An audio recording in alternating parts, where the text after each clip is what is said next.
Jesse, Yeah, back again. good to be with you again. This is great. Yeah, this has been fun. Lomé, Togo, long ways from your home, and I'm in even East further Africa, away all from the my way home. east. Where is Togo? So help the people here. The Yeah, we're in West Africa, a little country that borders Ghana. sliver of a country that goes Yeah. straight up and down, right next to Ghana, right next to Benin, and then of course Nigeria on the other Yeah, side beautiful of that. people. I love Africa. It's so beautiful. The scenery, the animals. This is so different nice. than where you come from, though. Yeah, it's a little different.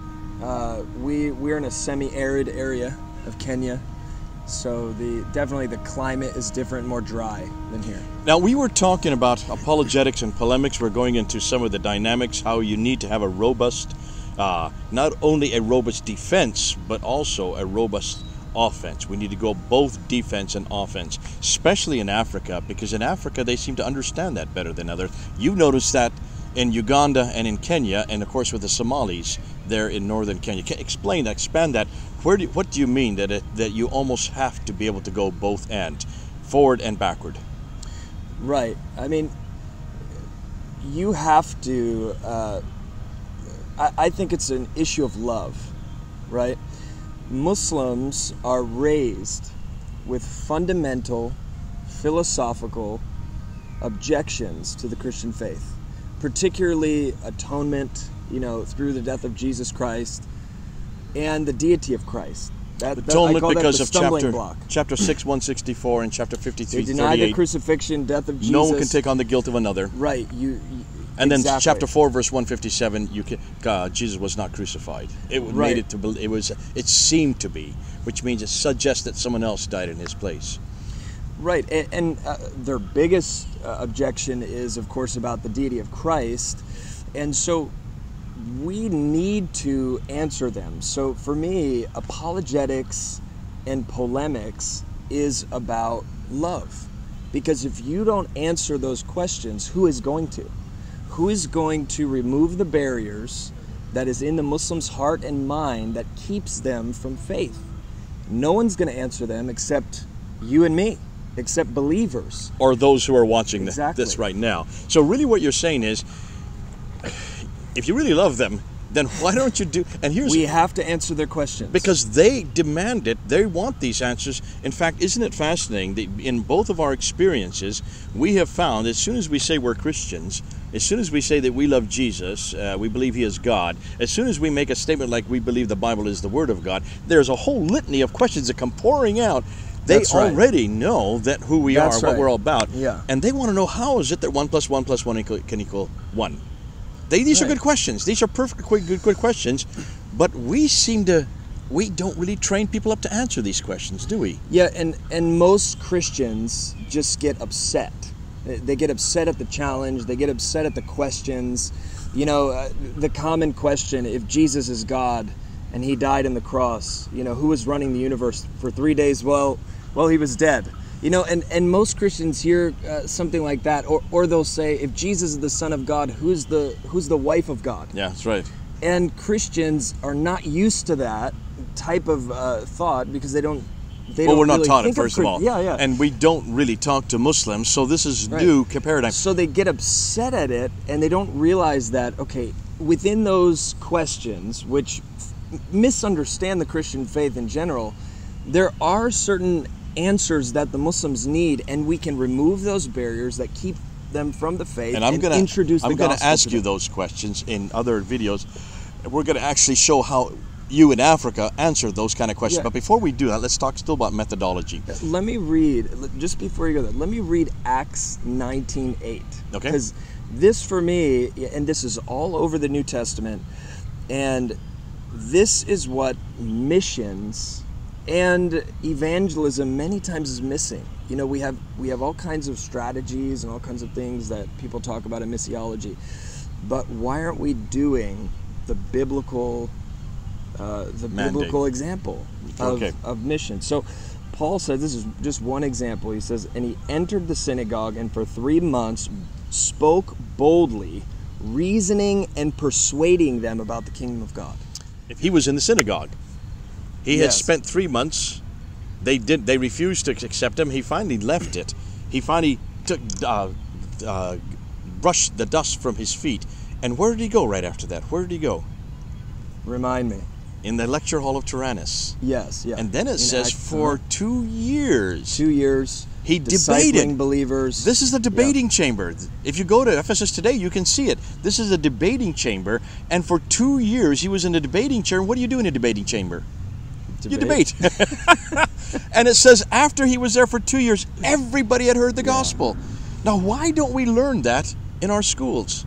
Right. And for me, it's an issue of love. I mean, when Paul was in Athens in Acts 17, it says he would talk to everyone who was willing to talk to him, trying to reason with them, trying to persuade them. And many people are afraid of the controversy. Like, what happens if people are stirred up? You know, somehow that's going to detract from the gospel. But Paul didn't think that. Because many times he would go into a city, he would reason in the synagogue, and then the Jews would beat him, throw him out of the synagogue. Twice they almost stoned him to death. And the city would be in an uproar. He calls a riot in Ephesus. They finally killed him in Rome. You don't get beaten up, you don't cause riots, and you don't get stoned for just loving people as Europeans love him. So you're using a different form of love now, aren't you? Yeah, well, I mean, for me, it is love. It is love to answer their questions. Who's going to do it? I truly believe that Jesus is the only way, the truth, and the life. And I believe that salvation is in the word of the gospel, right? So if I'm not willing to reason and remove the barriers that person has to saving faith, then how could I be loving them? Okay, if I'm not willing to answer their question. So you're using a tough love, sort of. Let me give you an example. If you had a friend who you saw doing bad things, and you didn't sit there and say something and argue and shut him down from doing that, would that be loving? No, it wouldn't be loving at all. Yeah. You have a child. You have children. You want to reason with them and show them why what they're doing is wrong and what the right way is. Let's turn it on the other foot. Whenever you meet a Muslim, and you start questioning Islam, do they become timid and shy and don't want to answer? Absolutely not. What happens? And that's what people don't realize as well. It's not about going after, maybe I'm not saying that correctly. Let me put it this way.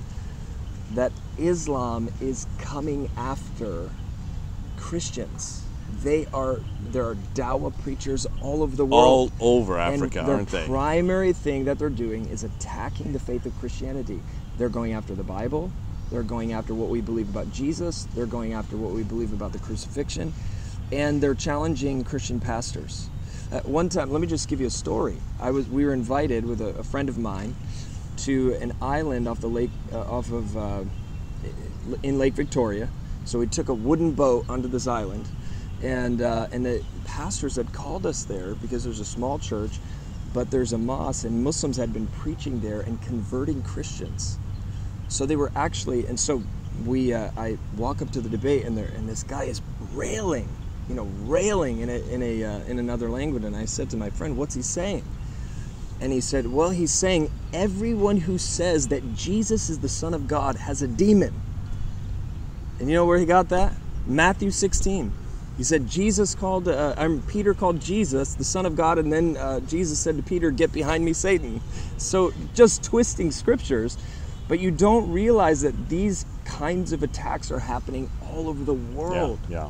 Yeah. And we say, that seems rather aggressive. You ask a Muslim if that's aggressive. They say, no, that should be, any man of God should be willing to go toe-to-toe with any other man of God and should be willing to die for what they believe. But we come across as timid and shy. We come across as helpless and hopeless. Can you then understand where we're not making much of an impact? And that's why we need to learn, even from the Muslims, what really impresses them, what really changes their mind, what is it that how do we contextualize the gospel so they can meet it? And I think you're onto something, Jesse. If we just look at them, if they're debating, why aren't we debating? If Paul debated, why aren't we debating? If Jesus debated, look what he did in Matthew 23 against the Pharisees. The entire chapter is full of vilification. You hypocrites, you den of vipers, you white sepulchres. That's the Jesus we don't like to speak about. That is a very robust Jesus, and I'm a very Mediterranean Jesus, a very African Jesus, from what I'm finding out, from what you're telling me. I'm new to this, and this is exciting. Now, we need to bring that down here. We need to stop at this time. But just any last 2-3 seconds, one last thing to say as we end off this video. Yeah, so let me just say that our motivation can't be the same motivation as Islam. And many times Islam is about destroying, defeating the Denigrating. other side. And our primary motivation has to be love and winning them with the gospel, right? That is the weapons of our warfare. So when we keep that central and we boldly stand for the gospel, that is what the Lord is looking for.